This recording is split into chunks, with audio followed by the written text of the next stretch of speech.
Let's talk about the FOMC meeting that ended yesterday, I believe it was. And what the Fed talked about, interest rate cuts, and then the effects on the economy. The peak interest rate currently is at 5.25 through 5.50%. And the Federal Reserve announced yesterday that they're going to hold that interest rate where it was. And yesterday I'm talking about the FOMC meeting, which is their meeting that occurs where they talk about their policy and how they set the interest rate, like if they reduce it, if they leave it neutral, or if they raise it. That was yesterday. So they left it at 5.25%, between 5.25% and 5%. And pretty much what they confirmed was that is the peak rate. Jerome Powell pretty much came out and said that. He said that is, in so many words, he said that's the peak rate.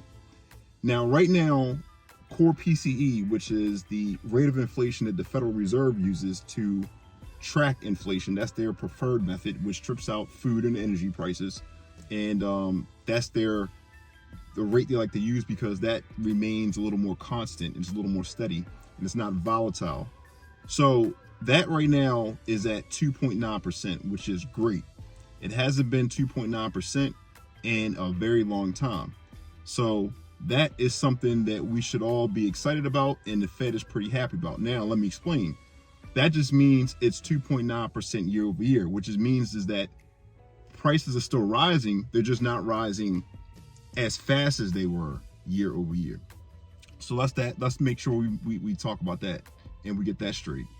And so they were pretty happy about that.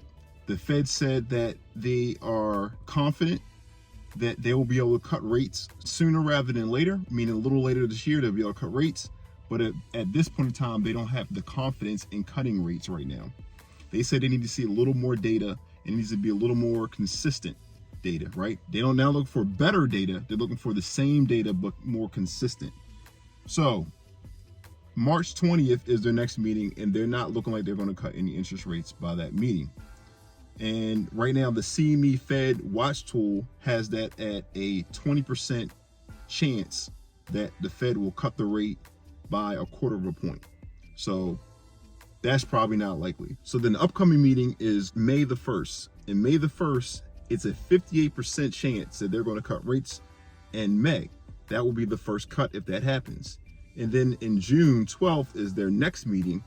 And there's also a 54% chance that they're going to cut rates by 1/4 of a point at that meeting.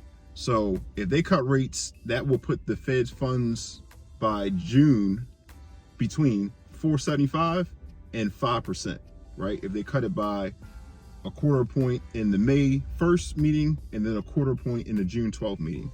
All right. So look, I just want to have a real quick conversation about what the Fed talked about.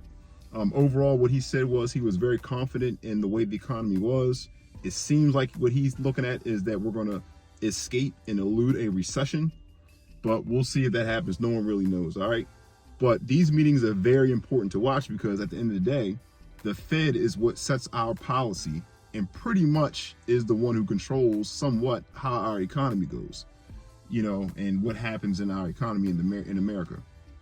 All right, so do me a favor, like, comment, subscribe, and be healthy, wealthy, and wise. Talk to you guys later.